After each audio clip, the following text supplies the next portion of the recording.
Hello बच्चों, कैसे हैं आप सभी। मैं अभिषेक महाक स्वागत करता हूं आप सभी का आपके अपने YouTube चैनल एस्पेक्ट विजन पे। आज हम बात करने वाले हैं एक ऐसे एग्जाम के बारे में जो न केवल आपके करियर को ऊंचाई ग्रोथ तक पहुंचाएगा, बल्कि आपको आगे के रास्ते के लिए भी एक सुनहरा अवसर प्राप्त कराएगा।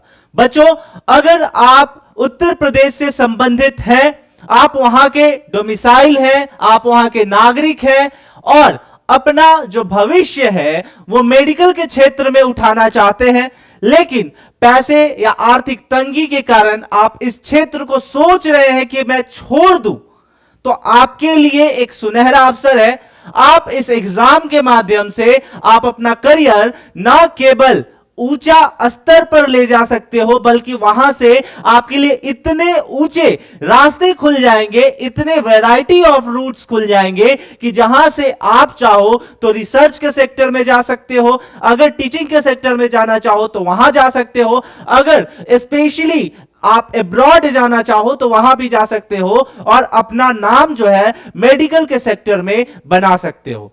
सवाल यहां यह आता है कि अगर पैसे की तंगी है तो उसके लिए भी हमने बहुत से जो है स्कॉलरशिप वीडियो अपने चैनल पे अपलोड कर दिए हैं। साथ में ही और भी बहुत सी इंफॉर्मेशन आपको 2026 के लिए देंगे, ताकि आपका यूपी सीनेट का एग्जाम भी निकले और आपको फी की जो है वो टेंशन भी ना हो। लेकिन इसके लिए आपको ये व्हाट्सएप ग्रुप ज्वाइन करना होगा बच्चों, क्योंकि सारे अपडेट्स आपको यहीं पे मिलने वाले हैं।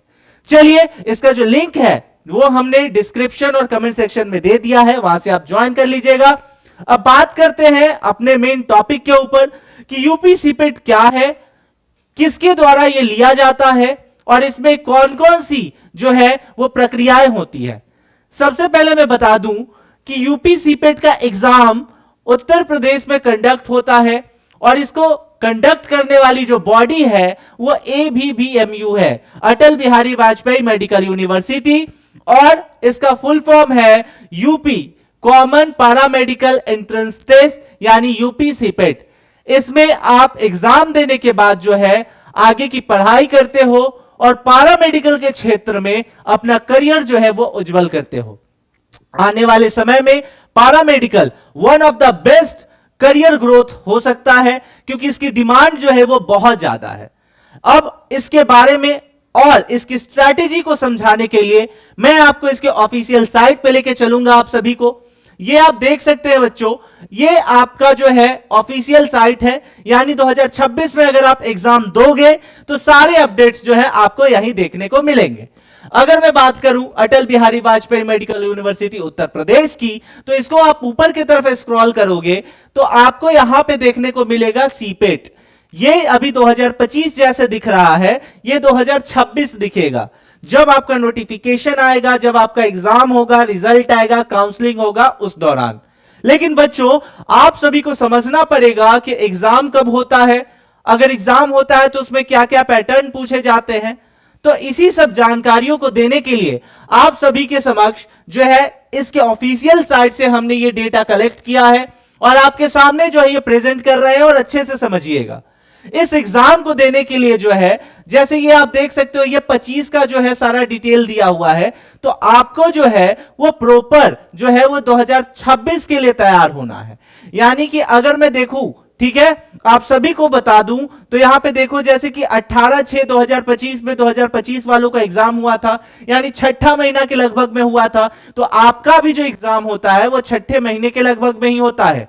नोटिफिकेशन की बात करूं तो चौथा पांचवा महीने में आ जाता है, और अगर रिजल्ट की बात करूं इसको तो 8वां महीने के लगभग में इसका रिजल्ट आ जाता है और काउंसलिंग की प्रक्रिया प्रारंभ हो जाती है। देखो, अब आपको समझने की यहां जरूरत क्या है कि जब आप इसके एग्जाम देते हो तो इसमें एक एंट्रेंस एग्जाम होता है, उसके बाद आपका रिजल्ट आता है, देन आफ्टर जो है आपका प्रॉपर काउंसलिंग की प्रक्रिया होती है, जिसमें आप स्पेशल कोर्सेज चुनते हो और कॉलेजेस चुनते हो। पैरामेडिकल में बहुत सारे सेक्टर्स होते हैं, उसके बहुत सारे सब ब्रांच होते हैं। अगर आपको नहीं पता तो हमारे चैनल पे जो है इसके पूरी डिटेल्स अपलोड है, वहां से आप जाकर के इसके बारे में पता कर सकते हैं।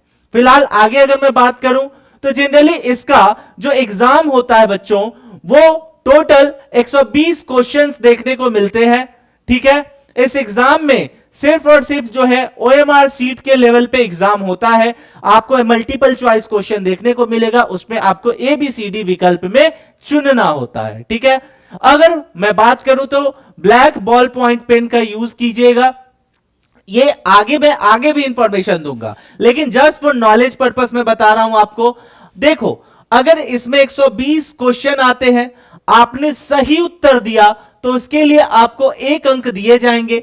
वहीं अगर आपने गलत उत्तर दिया तो इसमें आपको कोई भी निगेटिव मार्किंग देखने को नहीं मिलती है। यह आपके लिए one of the best opportunity है कि इसमें जो है निगेटिव मार्किंग देखने को नहीं मिलता है। अगर मैं बोलूं कि इसमें जो प्रश्न आते हैं वो इंग्लिश और हिंदी दोनों में आते हैं, यानी कि आपके क्वेश्चन समझने की जो समझ है वो यहां पे काफी अच्छी हो जाती है। सिलेबस की अगर मैं बात करूं बच्चों, सिलेबस इसका क्लास 12th लेवल का देखने को मिलता है, यानी अगर आपने कक्षा 11th और 12th अच्छे से पढ़ाई की है तो आप इस एग्जाम को निकाल सकते हैं। इसीलिए मैंने स्टार्टिंग में बोला कि इस एग्जाम को देने के लिए कोई ब्रिलियंट बच्चे की आवश्यकता नहीं है। अगर कोई बच्चा जो पढ़ने में थोड़ा सही हो, जो अपने करियर को लेकर के सही तरीके से सीरियस हो, वो भी इस एग्जाम को निकाल करके अपने करियर में एक ऊंचाई को छू सकता है। और सबसे खास बात कि इसमें सैलरी भी आपका लाखों में होता है। अब नेक्स्ट जो है, अगर मैं बात करूं तो 120 मल्टीपल चॉइस क्वेश्चंस देखने को मिलते हैं, जो कि 4 पार्ट में डिवाइड होते हैं। 4 पार्ट में, यानी कि A, B, C, D, ठीक है। और ये जो 4 पार्ट में डिवाइड होते हैं, चारों पार्ट का जो पोर्शन होता है वो 25% ईच देखने को मिलता है। यानी कि सेक्शन A की अगर मैं बात करूं, अगर मैं सेक्शन A की बात करूं तो ये आपका बायो आता है। और 25, देखो आप यहां पे अगर मैं बात करूं तो 25% क्वेश्चन आपको बायो से देखने को मिलते हैं, ठीक है। 25% क्वेश्चन आपको जो है मैथमेटिक्स से, कंप्यूटर साइंस से, ठीक है, या फिर यहां पे और भी बहुत सारे ऑप्शंस यहां पे आपको देखने को मिल जाते हैं, ठीक है।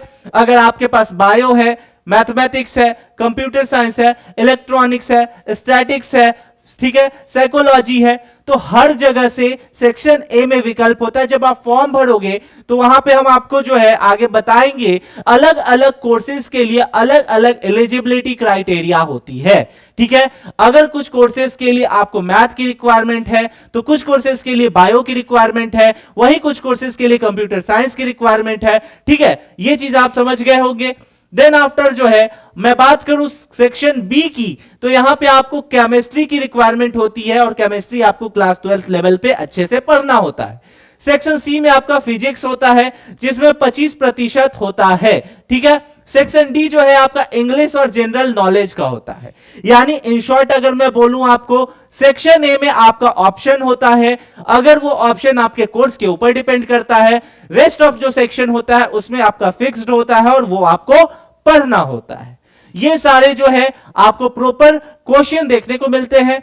वही मैं बात करूं कि मिनिमम क्वालिफाइंग मार्क्स कितना होता है, तो ये डिफर करता है हर साल। इसके फैक्टर्स जो है ये डिफर करते हैं क्वेश्चन के लेवल पे, कितने बच्चे की जो है इस बार सिलेक्शन हुई है उस पे, ठीक है। हर चीज पे पॉइंट जो है ये मैटर करता है। लेकिन अदरवाइज फिर भी समझाने के लिए मैं बताऊं तो minimum qualifying marks of entrance test for admission of paramedical bachelor courses is as under.